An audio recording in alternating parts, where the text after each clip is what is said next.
जी, अस्सलाम वालेकुम। पिछली क्लास में हमने ये देखा कि हम पोस्ट किस तरह से कर सकते हैं और पोस्ट करके हम किस तरीके से ब्लॉगिंग कर सकते हैं या ब्लॉग वेबसाइट बना सकते हैं। आज की क्लास में हम ये देखेंगे कि पोस्ट के अंदर हमने एक ऑप्शन देखा कैटेगरीज़ का, जिसमें हमने बात की कि पेरेंट कैटेगरीज़, चाइल्ड कैटेगरीज़ क्या होती हैं। तो आइए इसको स्टार्ट करें।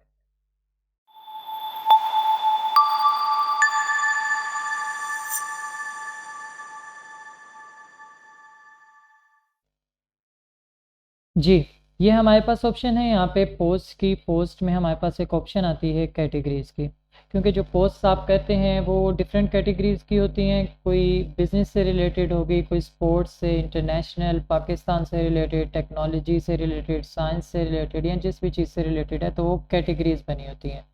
कैटेगरीज़ किस तरह से होती हैं? जैसे हम एक सपोज़ कर लें, एक मिसाल ले लें, हमने जो पोस्ट की है वो किस चीज़ से रिलेटेड है, वो है एक मोबाइल से रिलेटेड। और मोबाइल मिसाल के तौर पर हमारे क्या है, मोबाइल आईफ़ोन है, ठीक है? और स्लैग इसकी क्या होती है कि ऊपर यहाँ पे आपके पास लिखा हुआ जो आ जाएगा, जब आप इस कैटेगरी पे क्लिक करेंगे आप, तो क्लिक करने के बाद जो यूआरएल में ऑप्शन आएगा वो क्या आएगा, तो ये खुद ही ऑटो जनरेट हो जाएगा। आपने कुछ भी नहीं करना है, इसको जस्ट ऐड न्यू कैटेगरी कर देना। हमारे पास यहाँ पे ऑप्शन आ गया है आईफ़ोन का, ठीक है? अब हमने अक्सर देखा होगा कि ओएलएक्स पे हम जाते हैं या किसी भी वेबसाइट पे जाएँ जो जैसे मिसाल के तौर पर हम ओएलएक्स पे ही गए हैं और वहाँ पे जाके हम ये देखना चाह रहे हैं कि हम मोबाइल कोई ख़रीदें, ठीक है?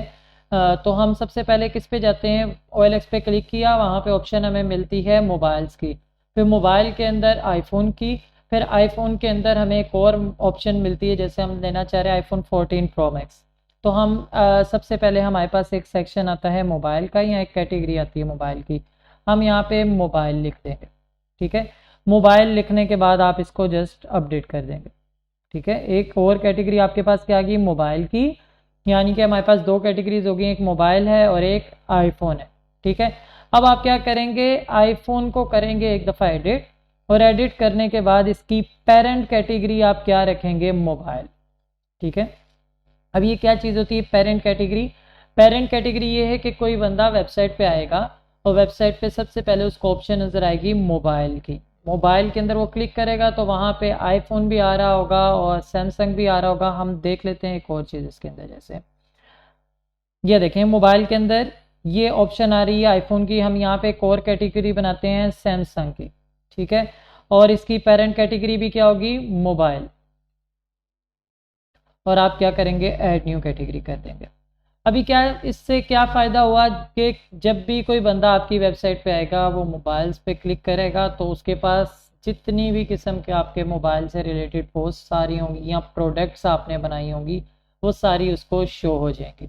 लेकिन अगर वो जस्ट सिर्फ सैमसंग से रिलेटेड या आईफोन से रिलेटेड देखना चाहता है तो वो सिर्फ आईफोन पे क्लिक करेगा।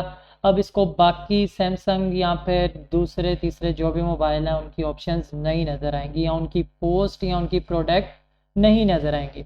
उसको सिर्फ किस चीज़ से रिलेटेड नज़र आएंगी, आईफोन से रिलेटेड सारी प्रोडक्ट्स या पोस्ट नज़र आएंगी। तो इस तरीके से हम मोबाइल पोस्ट की या प्रोडक्ट्स की कैटेगरीज बनाते हैं, पेरेंट कैटेगरीज बनाते हैं और इसी तरीके से उसकी चाइल्ड कैटेगरीज बनाते हैं। अभी हमारे पास मोबाइल क्या है, पेरेंट कैटेगरी है, और सैमसंग और आईफोन मोबाइल की चाइल्ड कैटेगरीज हैं।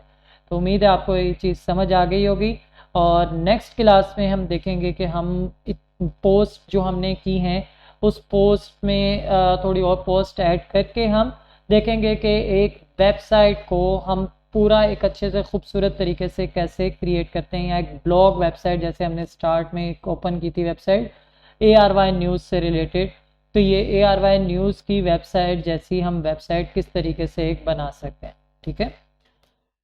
तो अगली क्लास में हम देखेंगे कि हम किस तरीके से एक वेबसाइट को क्रिएट करेंगे, जैसे कि वो लगे कि ब्लॉगिंग हम कर रहे हैं या इंफॉर्मेशन कोई अपने पास से दे रहे हैं, ठीक है? अगर आप नए हैं तो चैनल को सब्सक्राइब कर लीजिएगा ताकि नई आने वाली वीडियोस और नई कोर्स से, ये वर्डप्रेस से कोर्स से रिलेटेड जो भी वीडियोस आएँ तो उसके बारे में आपको पता चले। Thank you.